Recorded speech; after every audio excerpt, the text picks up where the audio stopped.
Bueno, ayer, jueves, salió en prensa que hemos cruzado los 100 millones de dólares de facturación anual recurrente, el ARR famoso del que hablamos siempre. Somos igual de listos, guapos, altos y fuertes en cualquier lugar del mundo. No nos pensemos que somos inferiores simplemente porque estamos en España.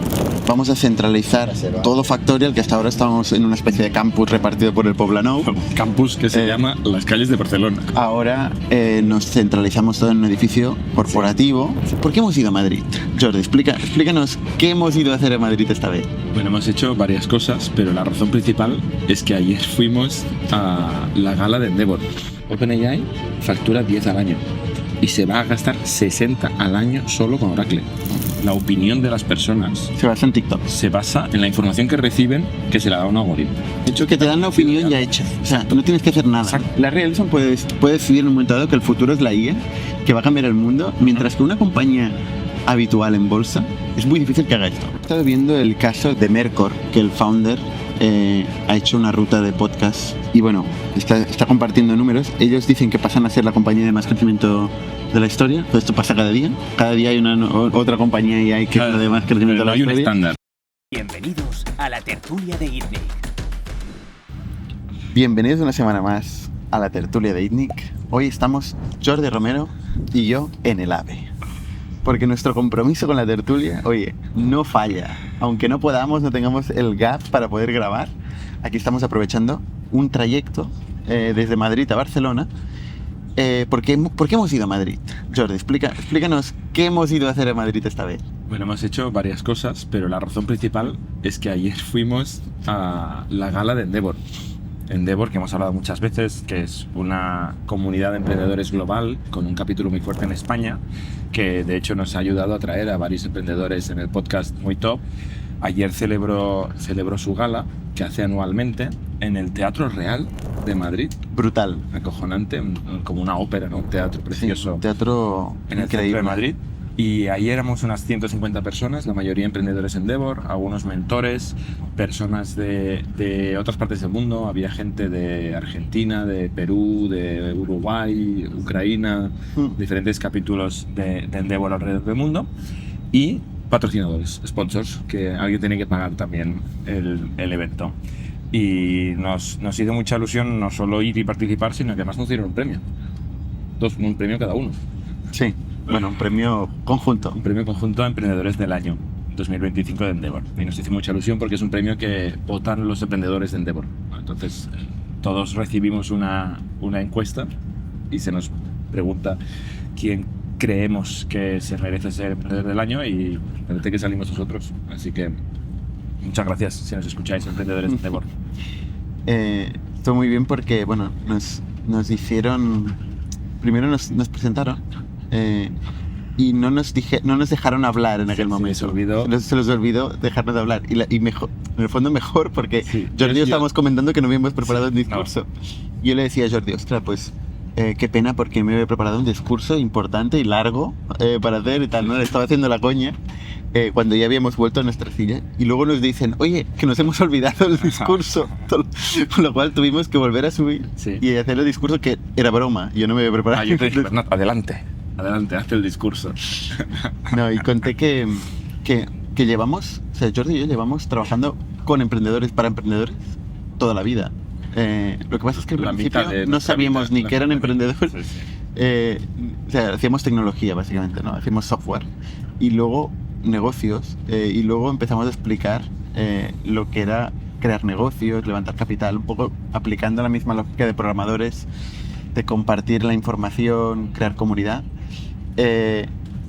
Y a día de hoy, pues esto ha conseguido una escala hasta el punto que nos reconozcan y nos den este premio, que hicieron también una mención explícita al podcast y a la actividad inversora. Exacto, ¿no? Entonces, bueno.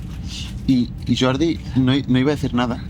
Yo me estaba yendo. Se estaba yendo y le dije, no, hombre, Jordi, cuéntanos algo también. Sí. Y tú hablaste de la importancia del largoplacismo y de la ambición en los negocios de tecnología en España, Europa, exacto, Barcelona, ¿no? Sí, un punto también de este sentimiento de impostor y esta falta de confianza que tenemos en el ecosistema emprendedor español europeo, ¿no? Pues un poco alegando de decir, oye, que somos igual de listos, guapos, altos y fuertes en cualquier lugar del mundo. No nos pensemos que somos inferiores simplemente porque estamos en España. Se puede hacer líderes de categoría en tecnología y en otros ámbitos, y los hay. En todos los ámbitos. De hecho, ayer hubo una mención también a Amancio Ortega, como uno de los, obviamente, emprendedores más importantes de España, que es líder en el mundo. No es Empresas generacionales, empresas que sobrevivan al emprendedor. Correcto. Y muchas veces pasa, especialmente en el ámbito de tecnología, que hay un enfoque muy cortoplacista, oportunista. Sí. Es decir, oye, ha venido un player internacional más grande que me ofrece dinero, lo vendo, ¿no? Sí.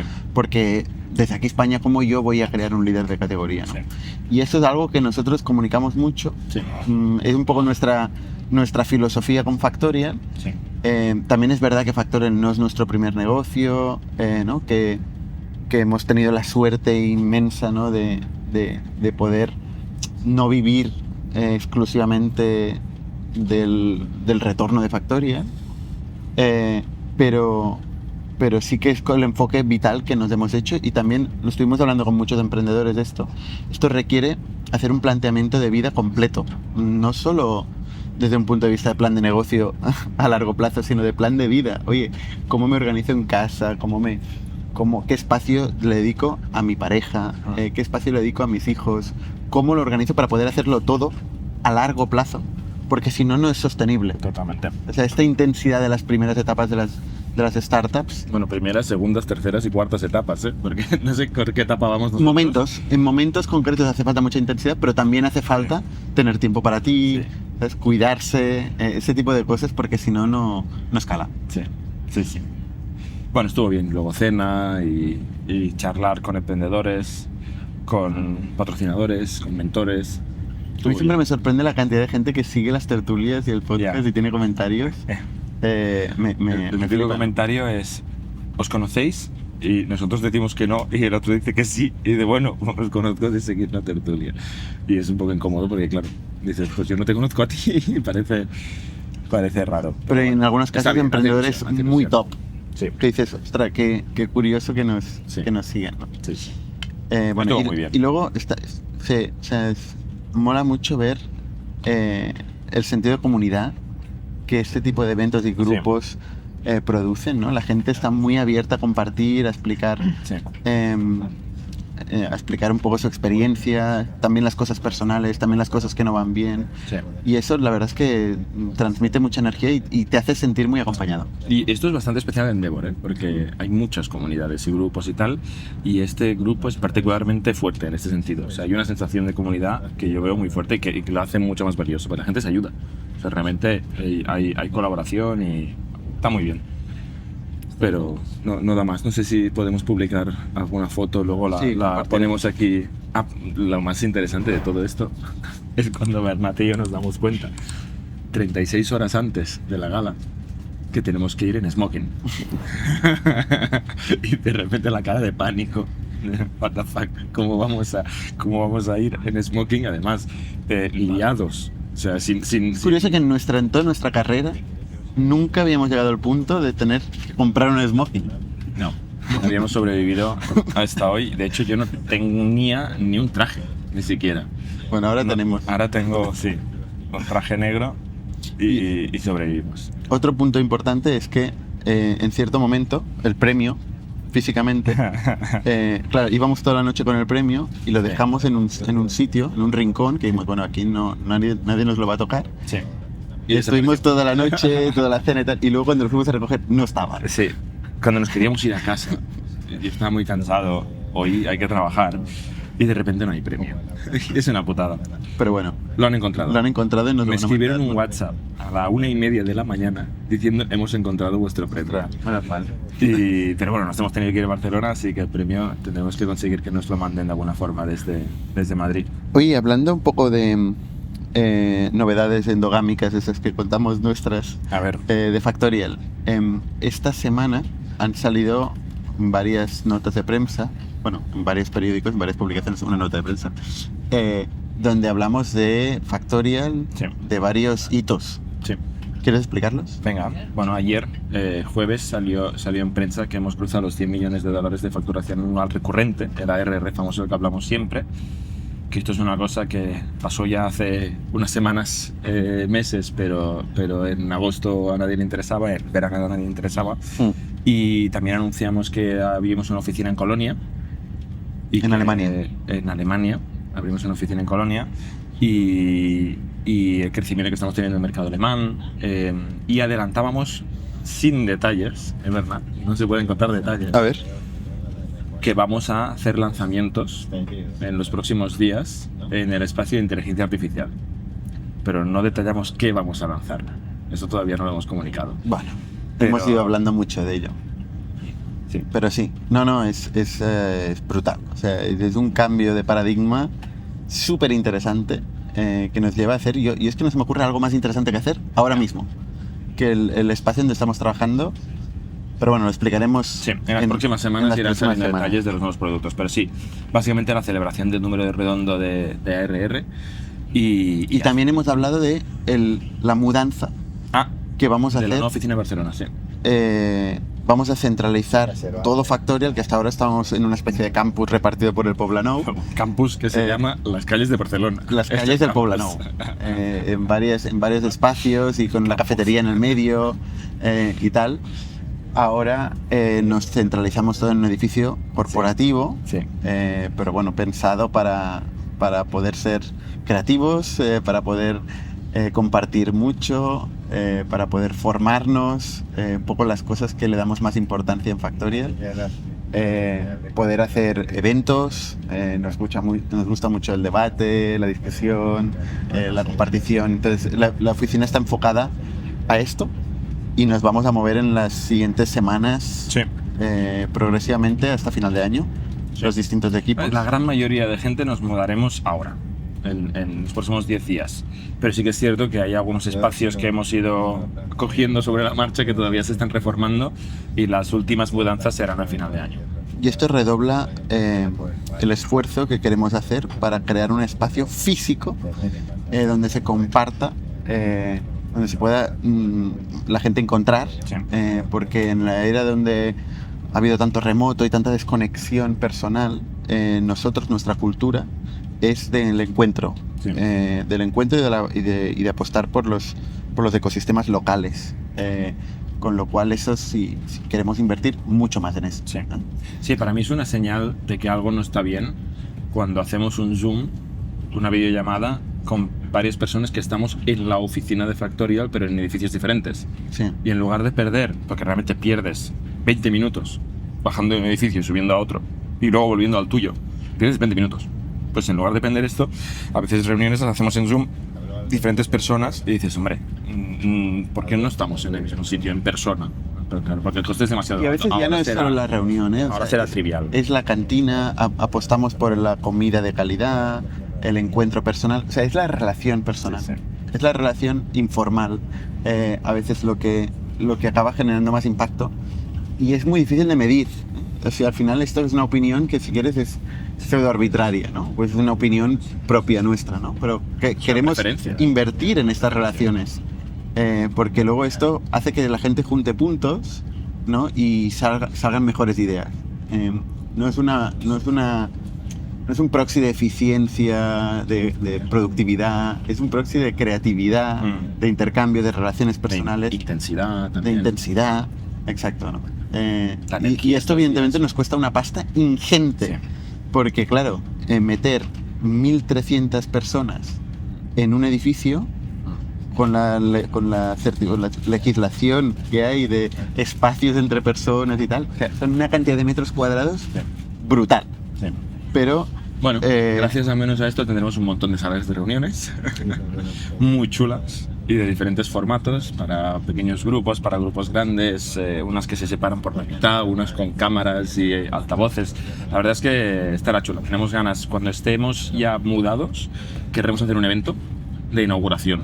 Ya en sí, invitar a amigos y conocidos también, pero hay que acabarla primero, que ahora mismo estamos acabando la última pata de pintura, montando las mesas, enchufando los cables, o sea, hay Sí, que hacer ya. el último sprint. ya compartiremos Sí. la experiencia. Oye, Jordi, hablamos de inteligencia artificial. Qué raro. Que ese es el ¿De qué quieres tema. hablar de inteligencia artificial? Mira, me gustaría hablar hablamos la semana pasada de Larry Ellison de Oracle, del acuerdo con OpenAI. Que le convirtió en el hombre más rico del mundo. Exacto. ¿No?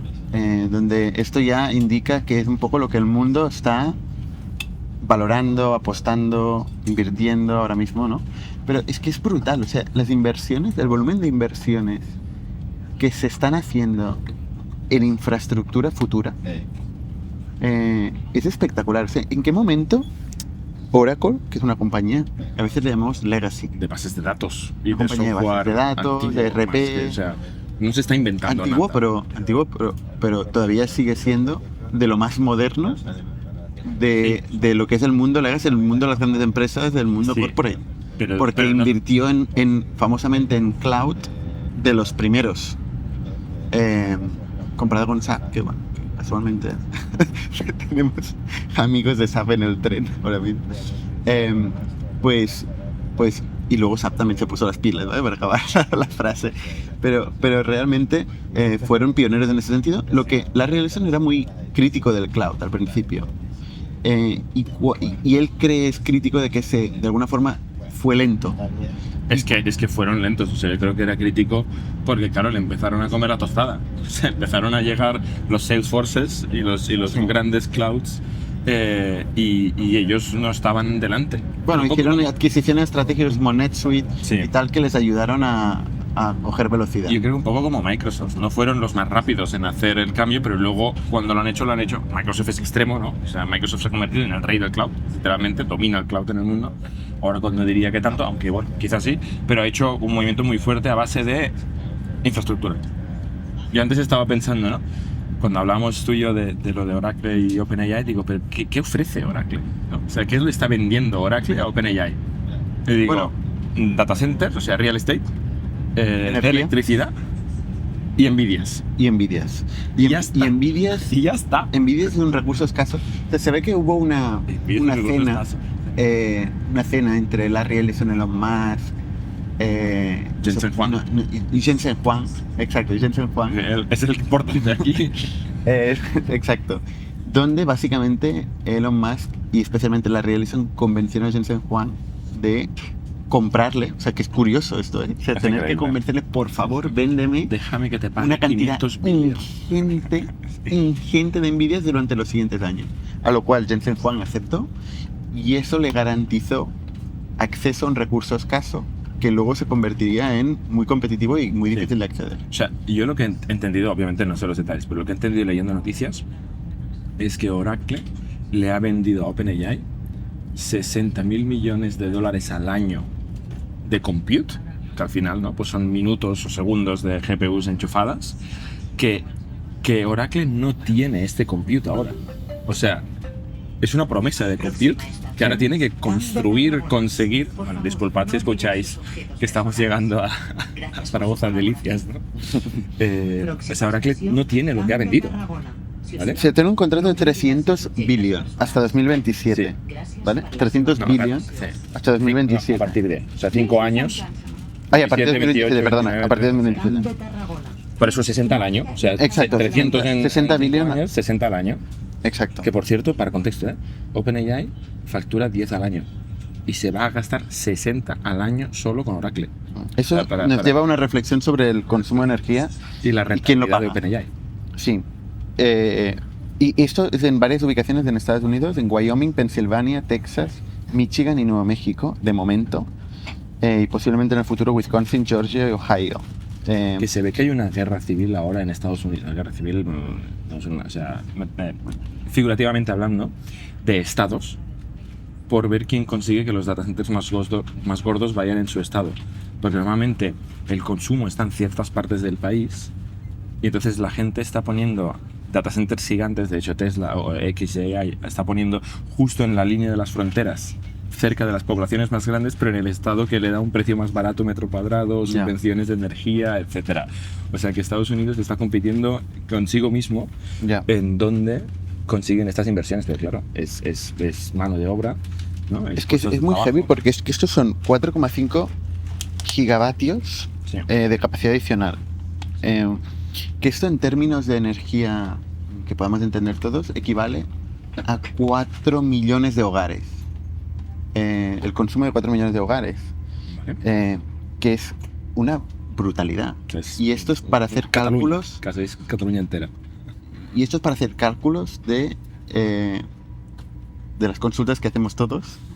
Que a veces dices, cuánta energía, ¿no?, dedicada a esto y cómo se captura. Porque tú has dicho 10 billones de facturación, pagamos todos 20 euros al mes. Sí. Hacemos muchas consultas que llevan. Tú lo decías antes de empezar a grabar. Sí. Decías, hostia, antes buscabas en Google y milisegundos, O sea, tenías una respuesta. 10 milisegundos. O sea, Google es famoso por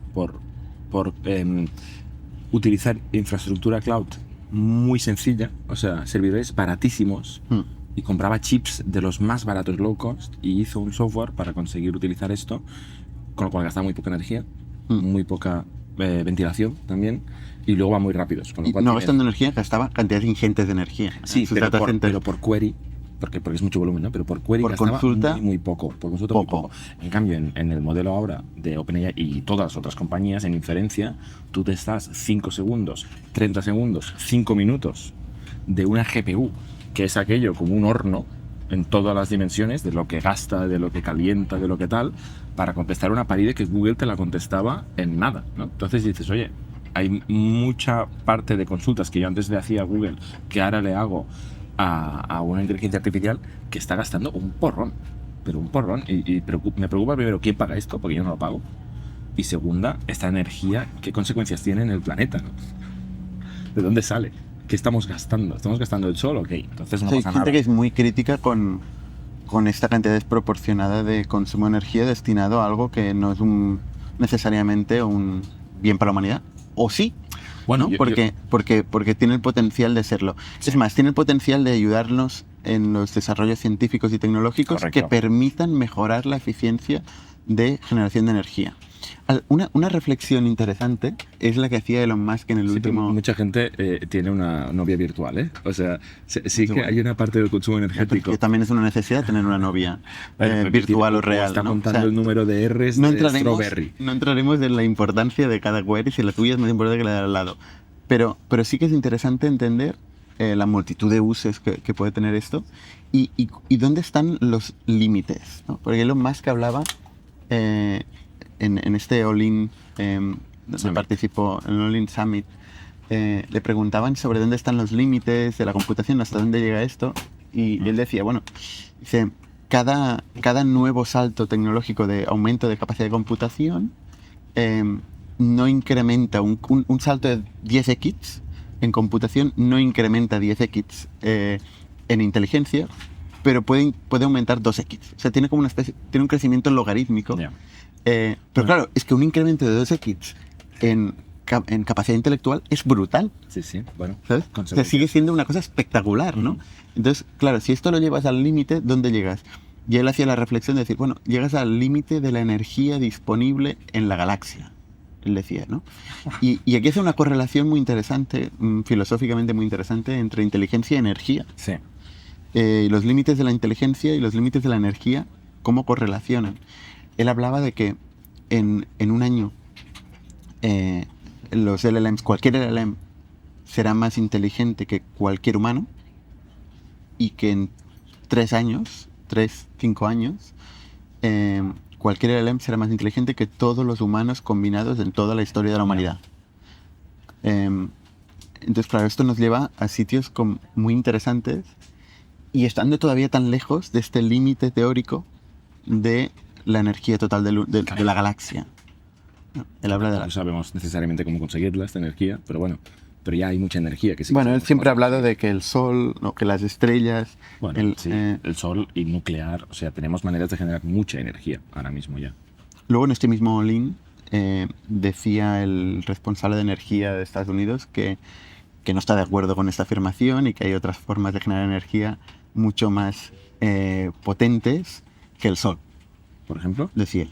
Bueno, no sé, nuclear, fusión, fisión... Es la misma, pero está más cerca. Sí. El Sol lo tienes que pillar por el aire, la otra te la puedes hacer en casa. O sea, sí. Es reproducir la energía que hay en la estrella en un entorno de laboratorio versus capturar la energía de las estrellas desde la Tierra, ¿no? Lo que Lo está que nos impacta la Tierra. Pero yo creo que usando esta reflexión lo que está claro es que hay mucha energía disponible. Y habrá más. La poca... Bueno, hay la que hay, ¿no? En teoría, decías tú precisamente. Sí, hay la que hay, pero habrá más, o sea, más capacidad de captura. Sabremos cada vez más eficiente conseguirla en la captura de exacto. energía. Y ya es bastante bestia lo que estamos consiguiendo. O sea, con relativamente poca energía, por mucha que gastemos, ¿no? O sea, es mucha menos de la que sabemos que existe y que somos capaces de capturar. Ya estamos llegando a hacer una línea borrosa entre la inteligencia humana y artificial. Los famosos tests de Turing y todos los tests de inteligencia que estamos creando ahora se desfasan en 3 meses, 6 meses. O sea, realmente parece bastante imparable. Lo que sí que creo yo es que ahora mismo estamos siendo muy poco eficientes y muy poco prudentes con el consumo de la energía que estamos usando. O sea, a mí me parece perfecto entrenar modelos y utilizar modelos para hacer preguntas complejas, no digo más importantes o menos importantes, pero más complejas o menos complejas, pero luego mucha gente, estamos, yo incluido, gastando muchísima energía en cosas que no hacía falta, ¿no? Solo porque la experiencia de usuario nos ha llevado a que ChatGPT es mejor solución que Google, ¿no? Cuando tú quieres contestar algo, vas a ChatGPT, tú ahora tienes directamente el dedo encima de ChatGPT, porque te da mejor respuesta que lo que te da Google, aunque en realidad pues seguramente me lo agrega, me lo explica, me lo separa, me lo pondera, cosa que Google no hace, y esto evidentemente tiene mucho valor. Sí, no, o sea, hay mucha gente muy con esta paranoia, ¿no? Con esta preocupación de qué estamos haciendo, ¿no? Estamos utilizando los recursos del planeta Tierra de la forma sensada a día de hoy. Lo que pasa es que lo que nos lleva a la historia es a pensar que cada vez vamos a ser más eficientes, ¿no? Y que la eficiencia se encuentra a su paso siempre, ¿no? Entonces, evidentemente estas queries que tú dices que no son complejas, eventualmente pues vamos a ser capaces de llegar a una respuesta rápida sin necesidad de computación. Me parece obvio. Modelos más pequeños, este arbitraje entre modelos que cada vez se utiliza más. Yo creo que GPT-5 un poco empieza este paradigma de hacer el routing, ¿no? El enrutamiento de la query. Y pasa es que a mí no me va muy bien, porque a veces se está un minuto para completar una parida y me sabe mal. Porque primero, tengo prisa.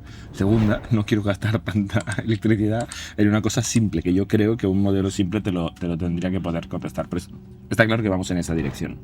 Entonces una empresa como Oracle se posiciona como un proveedor casi de energía, porque y de real estate, es que y claro, de real estate, infraestructura, tiene acuerdos, terrenos, construcción, cables, es muy gordo. Tiene la ayuda del gobierno de Estados Unidos, de la Casa Blanca, se ha posicionado muy cerca de Donald Trump, le dio soporte en la campaña, también de Elon Musk. Famosamente le dijo, cuando iba a comprar Twitter, Elon Musk le dijo en un WhatsApp, oye, cuenta con lo que haga falta. Cuenta con mi dinero. ¿No? Y el otro le dice, $1 billón. Y dice, vale. Y luego lo más dice, mejor 2. Y la versión, venga, va. Lo típico. Entonces, bueno, el tío se ha posicionado muy bien. Y aparte de estar muy en forma con 81 años... Ostras, antes lo hablamos, está hecho un pincel, ¿eh? Estaba yo haciendo zoom en la piel, en la cara que tiene, y en las que manos. Yo creo que tiene mejor cara que yo y tiene más del doble de mi edad. Y las manos, o sea, sí, o sea, supongo que tendrá buenos asesores de salud y gente que le ayude, pero antes lo comentaba también, como con Donald Trump, gente muy mayor, de 80 años, con mucha energía. Y pensad lo que querráis de ellos y estaré de acuerdo yo seguramente con muchas de las opiniones, pero gente con mucha energía, gente muy fuerte. O sea, yo ahora estoy cansado porque nos fuimos a dormir tarde y llevo una semana muy intensa. Joder, como presidente de Estados Unidos o como el señor Larry Ellison, que tiene que estar ahí comprando hectáreas de hectáreas y Nvidias y cables y gigavatios, ¿no? O sea, es una actividad muy, muy frenética y con 81 tacos. La verdad es que... Y luego también es curioso de Larry Ellison. O sea, tiene un 41% de Oracle. Por eso se ha posicionado como la persona más rica del mundo cuando Oracle ha llegado... Sí, porque Oracle no es de las empresas más valiosas del mundo. No, es un trillón. Ha llegado a valer $1 trillón con estos movimientos cruzados, ¿no? De participar en OpenAI, ¿no? Y crear la profecía de la IA y luego venderle la infraestructura de OpenAI, crecer el valor de OpenAI, participar en OpenAI. Es como una especie de Ponzi, parece, ¿eh? Una self-fulfilling prophecy. Sí. Pero bueno, parece que hay fondo detrás, no es solo ilusión.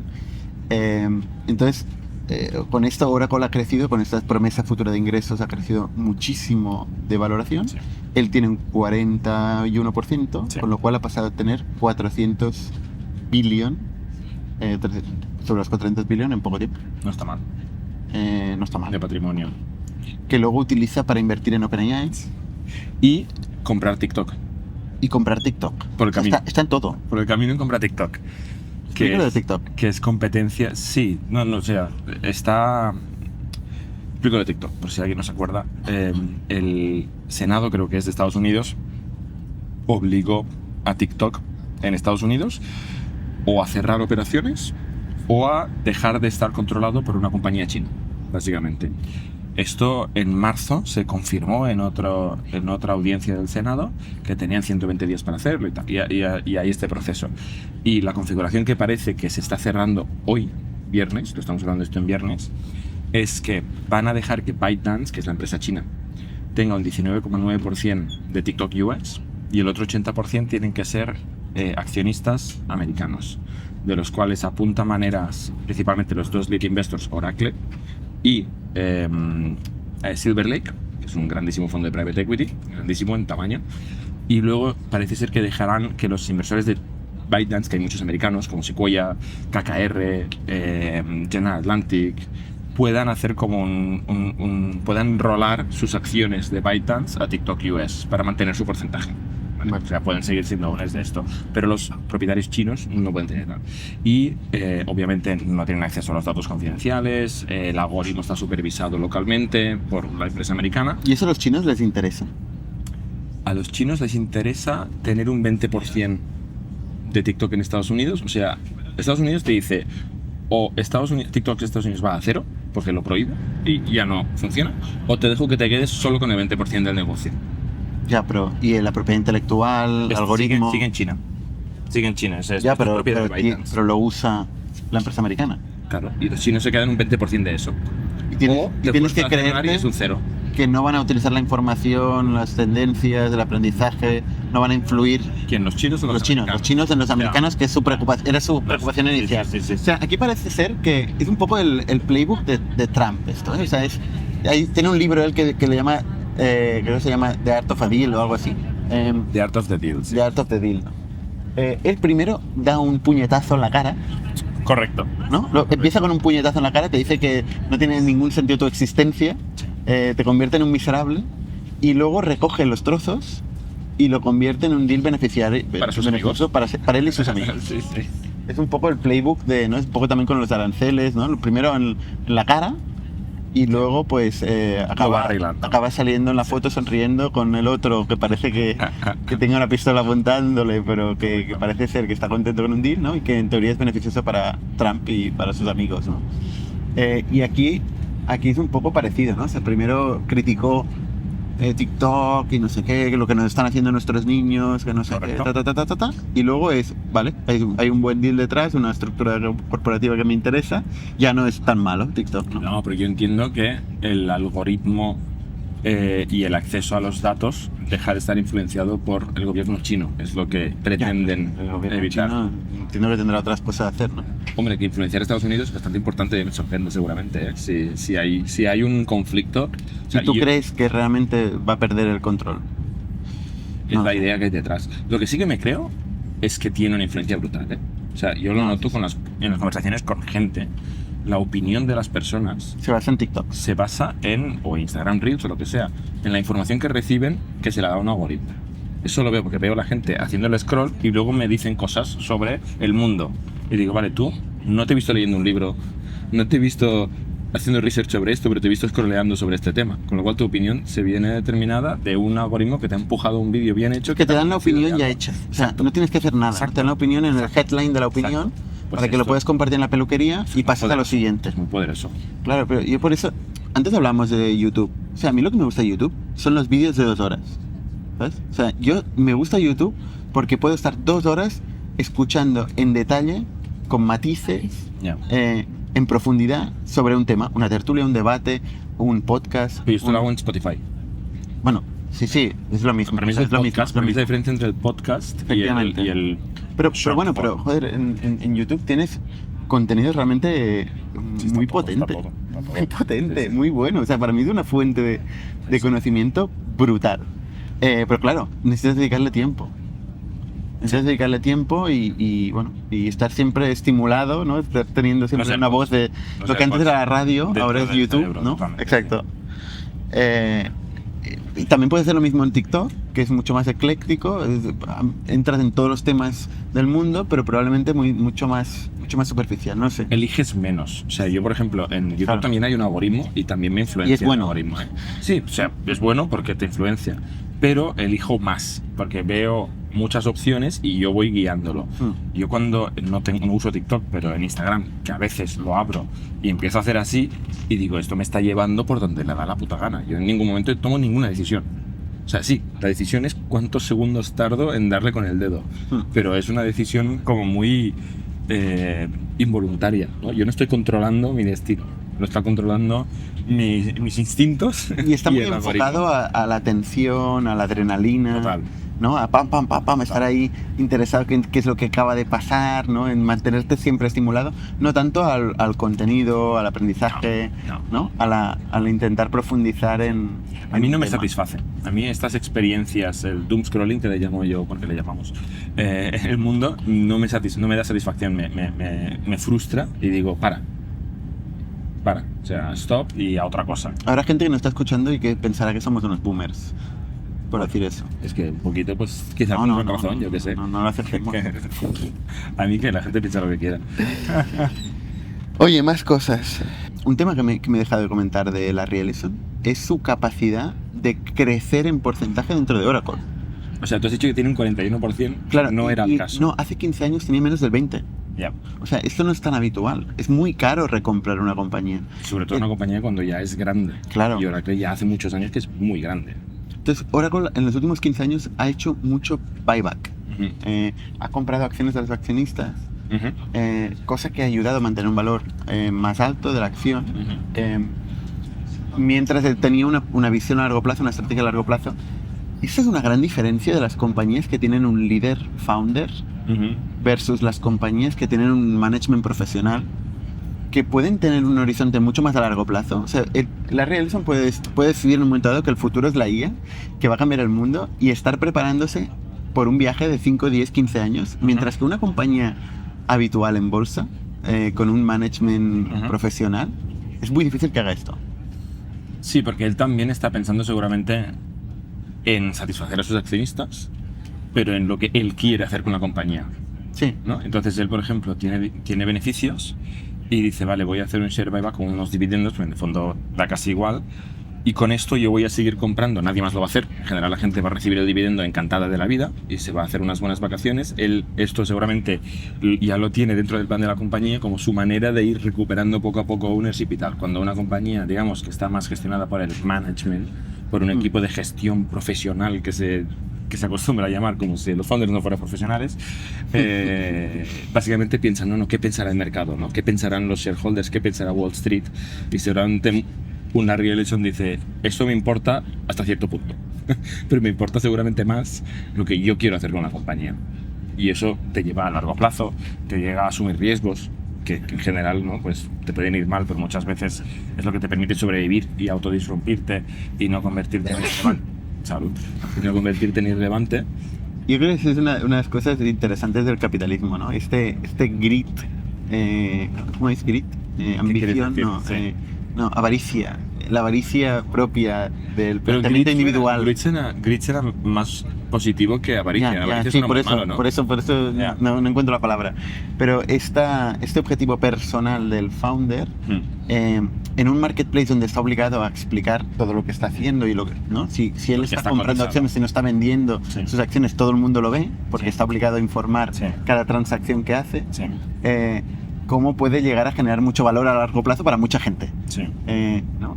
Bueno, en cualquier caso, él ha conseguido llegar del 20% al 41% en este periodo de 15 años, con buybacks y manteniendo la posición fuerte en el ownership de la compañía. Brutal, ¿no? Es una historia que no hemos hablado antes y creo que vale la pena comentar. Total. Por cierto, que están volviendo las IPOs, las salidas a bolsa Sí. de las compañías tecnológicas, ¿no? Klarna, por ejemplo. Klarna es una de las IPOs de compañías europeas más grandes en muchísimo tiempo y muy esperada. Y ha ido bien. Parece ser que la IPO ha sido favorable, subió un 15-20%, si no me equivoco, se ha estabilizado. Ha hecho ganar mucho dinero a muchos VCs que han apostado por Europa, que es bueno para nosotros porque retroalimenta un poquito el mensaje de en Europa se pueden crear compañías muy grandes, líderes globales, con lo cual atraerá más inversión a compañías europeas. Entonces, es bueno. Y bueno, antes estábamos discutiendo sobre el negocio de Klarna, ¿no? Que yo creo que, bueno, tenemos un podcast Es con un los banco, fundadores. al final es un negocio parecido a un banco, es entre un software y un banco. En ese sentido es parecido a Revolut también, ¿no? En Europa, pues grandes compañías tienen que ver con el mundo fintech. Sí, que Revolut es uno de los candidatos de IPO también. También. Es curioso porque el fintech en Europa está muy regulado y no da mucho margen. En muchos países de Europa no da mucho margen, a diferencia de Estados Unidos, donde las transacciones, tarjetas de crédito... Margen, que es decir, pellizco, ¿no? No hay sí, exacto. En Estados Unidos los networks de visas y los merchants pagan mucho dinero a los intermediarios, a los issuers, que se llama, perdón por decirlo todo en inglés, pero es como me lo sé, a los emisores de tarjetas. Sí. Pueden llegar a ganar 2, 3, 4, 5% los emisores de tarjetas. Que desde nuestro punto de vista es totalmente abusivo. Pero lo paga el cliente al final. O sea, siempre lo paga el consumidor todo. Sí, pero está final totalmente... Es un monopolio, es un bipolio, ¿cómo se llama? Binopolio, entre Visa y Mastercard. Duopolio. Entre Visa y Mastercard, que controlan básicamente ese espacio y reparten un poco el pescado, ¿no? Pero está muy liberalizado, entonces las empresas fintech en Estados Unidos hacen centenares de millones de euros en lo que por el mismo negocio en Europa hacen pocas docenas. Correcto. Y sin embargo, pues estas startups, Revolut, Klarna y tal, han conseguido generar grandes negocios en el mundo fintech. Pero a base de fees, o sea, fíjate que Exacto. tanto Klarna como Revolut, o sea, Revolut famosamente cobra bastante por sus cuentas. O sea, Revolut está consiguiendo lo que no han conseguido los bancos tradicionales. Tú ya me dirás cuánta gente conoces que le pague voluntariamente a Banco Santander o a La Caixa o a Banco Sabadell o a BBVA 20 euros al mes, 30 euros al mes, 50 euros al mes. Revolut está consiguiendo que muchas personas paguen por un servicio mejor, diferente, una suscripción a la hostia. Y Klarna, en el fondo, también, diferente, porque Klarna, la promesa es, hoy no te puedes permitir esto, yo voy a hacer que te lo puedas permitir y te voy a cobrar un pequeño fee, que es más problemático. Y es que los fees ocultos a mí me molestan mucho, y son mucho más caros al final que pagar un fee mensual. Una de las cosas buenas que tiene Revolut es que es muy upfront en eso, ¿no? Sí. O sea, te dice, oye, yo voy a ser transparente con los tipos de cambio, con los fees transaccionales, con todo. Si te voy a dar un servicio, te voy a cobrar un fee por él. Yo lo pago encantado. Un fee. Pero yo no pagarlo, pero lo pago también. Sí, claro. Prefiero saber lo que pago. Siempre es mejor no pagar, ¿no? Que pagar. Pero es mejor pagar algo que sabes lo que pagas que no pagarlo sin La realidad saberlo. es que siempre lo pagas. A veces lo sabes y a veces no. Pero las cosas se pagan. A mí estas comisiones ocultas de los bancos es de lo que más me puede llegar a molestar, enfadar profundamente, que tiraría. Por al final no hay tantos bancos, pero yo creo que con todos los bancos he tenido algún momento que digo, hostia, ¿cómo puede ser que me estén cobrando esto y no me lo haya dicho nadie, ¿no?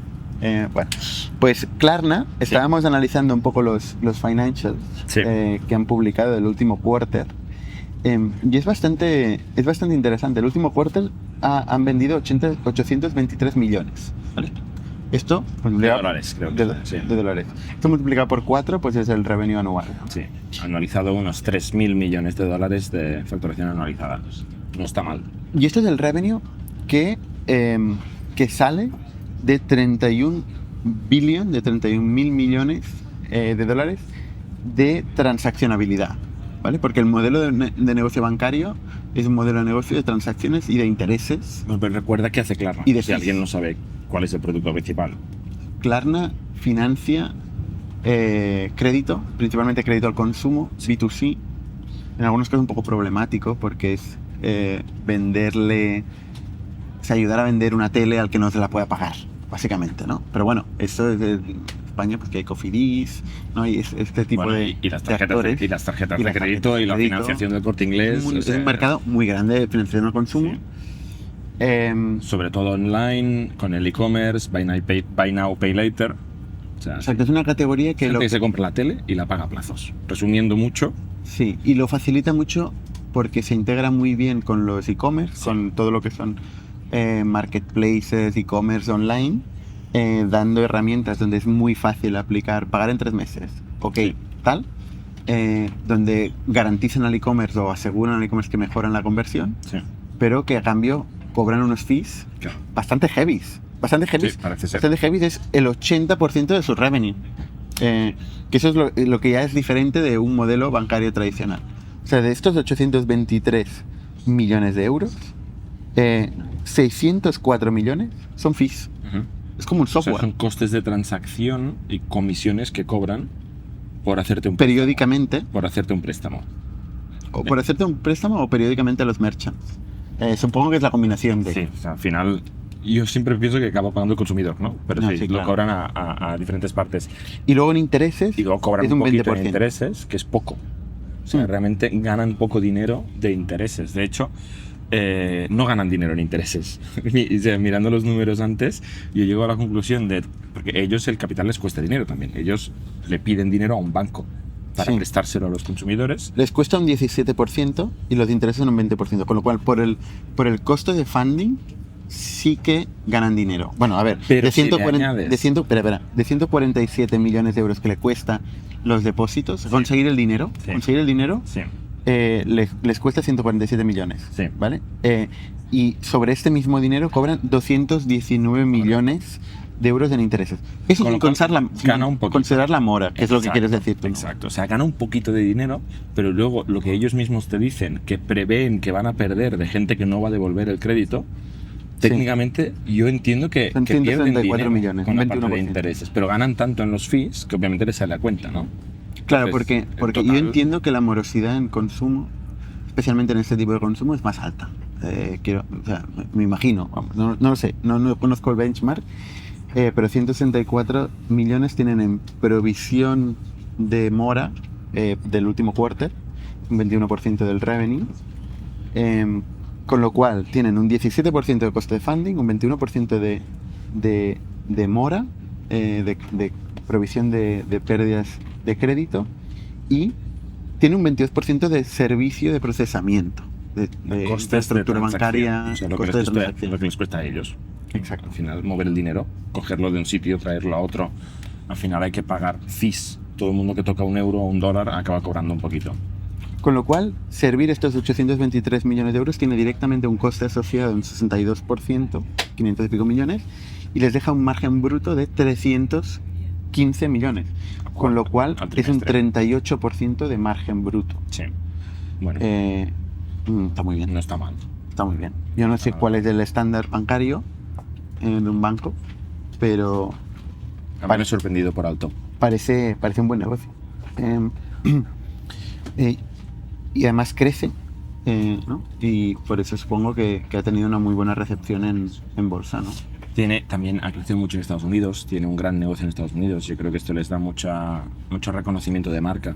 Es un producto consumidor, ¿no? O sea, al final hay muchos ingredientes que ayudan a una buena IPO en Estados Unidos. Y sí, y ya te digo, yo creo que es bueno en general para el ecosistema Venture Capital en Europa, porque después de Spotify, seguramente es la segunda compañía más global europea que ha hecho IPO. Ujú. Adyen. Pero es que Adyen no se conoce sorprendentemente, aunque es una grandísima empresa, no se conoce tanto como Klarna por el hecho de que sea consumidor. Sí, Adyen es un gran caso. Es un monstruo en el buen sentido de la palabra, es una grandísima compañía, pero es más B2B.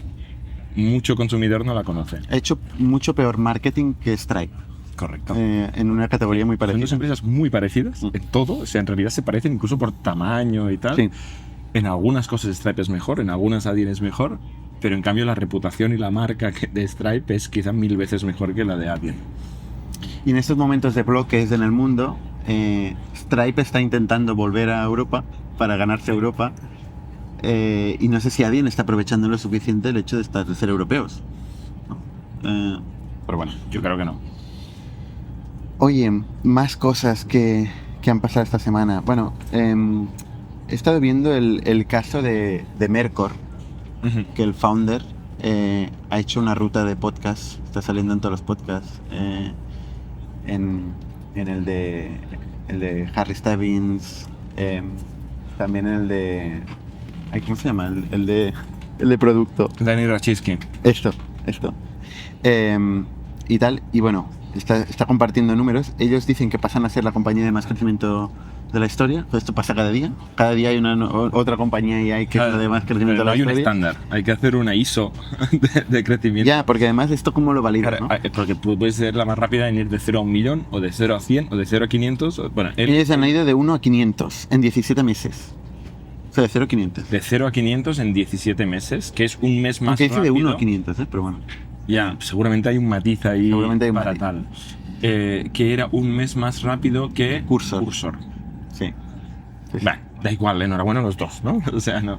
Pero una cosa curiosa, porque siempre hablamos del revenue y de los márgenes y de si es ARR. Ellos hablan de annual run rate, que no annual recurring revenue, porque es un marketplace donde hay consumo, no hay contratos firmados anuales, con lo cual claramente aquí es... Sí que hay contratos, hay compromisos de consumo. Para conseguir mejores precios, se comprometen a comprar en los siguientes años. Pero ellos hablan de annual run rate, o sea, no están hablando de que esté comprometido ese importe, que es el que está pasando.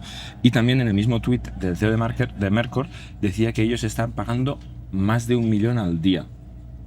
Sí. ¿Vale? Entonces tú dices 1 millón al día son 365 al año, ¿no? Entonces más de 1 millón al día significa que quizás están pagando 450 millones, no lo sé este número, pero entre 365 y 500 millones, potencialmente más de 500, están pagando a los expertos. Entonces, ¿cuál es el take rate que ellos se quedan? En cualquier caso no será más de un 20% el take rate, con lo cual esto es GMV, o sea, es volumen total transaccionado del marketplace. Yo argumentaría que su facturación no es 500 millones sino 100. Bueno, margen bruto, su facturación. Bueno, por eso, o sea, depende cómo definas. Por eso que yo lo redefiniría como un Airbnb, donde el GMV es lo que cobran los profesionales, los expertos, ¿no? Y la facturación de ellos es el take rate del marketplace, que parece que está más o menos alrededor del 20%. Para explicar, porque la gente igual no conoce Mercor, probablemente, seguramente. Es un negocio parecido a Scale AI, que básicamente lo que hacen es data labeling, que se llama, que es una categoría que antes no se hablaba y ahora es enorme, ¿no? Que es básicamente ofrecerles a los grandes laboratorios de AI, como OpenAI, el tagueo de su data, básicamente identificar lo que es correcto, lo que no es correcto, lo que es un concepto, una categoría, otra categoría, pero en vez de hacerlo masivamente pues con gente no cualificada, la propuesta de valor de Mercor está muy enfocada a gente que es muy experta de su ámbito. Pues yo qué sé, pues, conocimiento médico, conocimiento legal, conocimiento pues corporativo, finanzas, no sé, lo que tú quieras. Ellos encuentran los mejores expertos y les pagan no por hacer consultas como haría un expert network tradicional, sino por taguear, pasar X horas tagueando información. Que es contestar preguntas al final, básicamente. Sí. ¿No? O sea, por ejemplo, si tú eres programador, te dicen esta arquitectura de base de datos, o cuál es la mejor manera de solucionar este problema, y tú lo contestas, porque luego cuando alguien le pregunta algo parecido a ChatGPT, le conteste esto, ¿no? Exacto. O cuál es un buen diagnóstico con estos síntomas. Por ejemplo, Scale AI, que decías tú, es más, ¿esto es una bicicleta o un burro? ¿No? Y tú, una bicicleta. O sea, son preguntas más bajo nivel. Estas son preguntas de mucho más alto nivel. Eso dicen, ¿no? Sí. Bueno, la realidad es que son competidores. Sí, y que están ahí un poco solapando todo. Y además atacándose legalmente porque ficharon a una persona de Scale AI que se descargó toda la información comercial de Scale AI, todas las visitas, todo el pipeline antes de irse, y luego se ve que lo utilizó Mercor, y ahí están en los tribunales. No comitáis crímenes, por favor. En las startups. Bueno, en fin, no sé cómo acabará, pero sé que hay conflicto. Que AI que comprometa el 49% Y se llevó a Alexander y se Wang llevó también como otra vez chief al talento. AI. O sea, lo que está pasando por estas guerras de talento. Sí. Pero al final esto es una capa más que encima de los laboratorios Sí. de AI que tienen muchas... es una tarea especializada, digamos, que tiene que hacer uno de estos laboratorios y que la externalizan en este tipo de players y se está beneficiando de esta inversión ingente que hay en este... ¿Tú conoces a alguien que esté etiquetando para una No. IA? Yo no he conocido a nadie que... No, pero ellos que me básicamente haya son una dicho. especie de LinkedIn de talento. Encuentran todas las personas que saben de un tema. Se ve que son muy buenos creando este sourcing.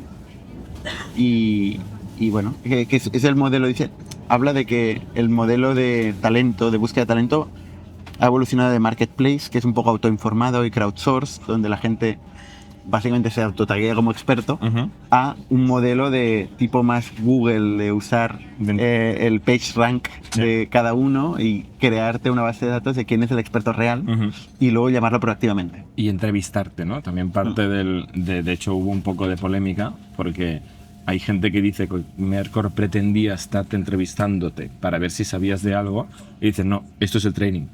O sea, te están diciendo, te voy a pedir un training, pero primero tengo que ver si sabes, y el ver si sabes era el training y no te pagaban. Entonces hubo como controversia sobre este tema.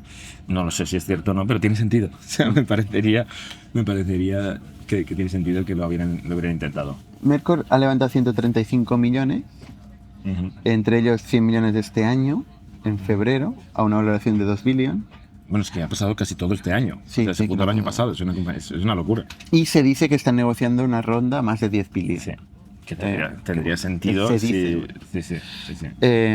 Y curiosamente pues tiene pocos clientes que pagan mucho dinero, como se entiende.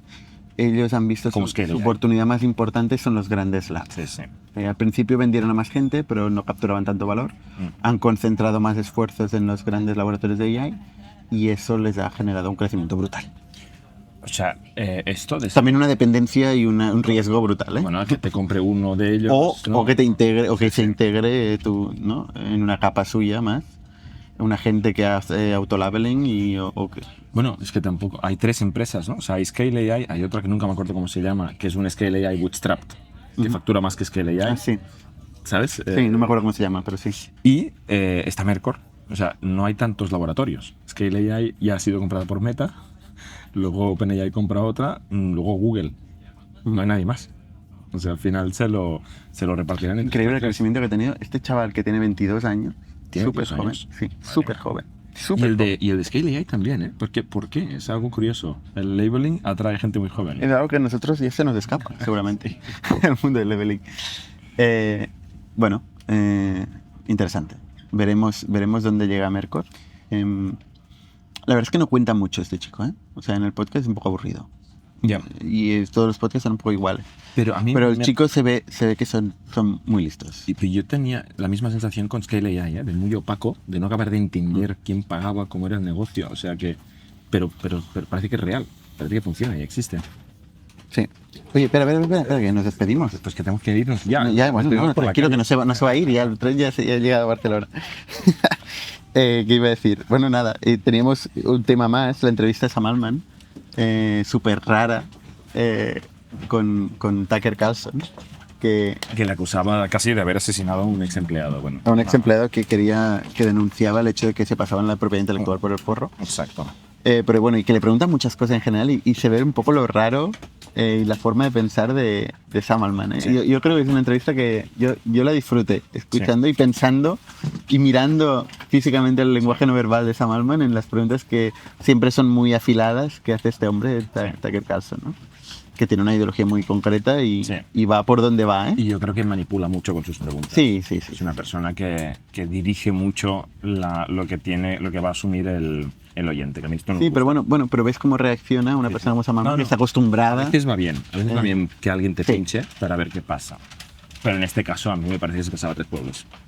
3 pueblos. Entonces, bueno, entrevista recomendada y Jordi, lo dejamos aquí. Si tenemos que... Nos ahora sí que tenemos despedimos, que irnos ya. porque ya se va la gente. Nos vemos la semana que viene. Perdonad que los medios de esta semana no han sido ideales, pero es lo que hay. Vaya, Berna, que tenemos que salir. Adiós. Bueno. Venga.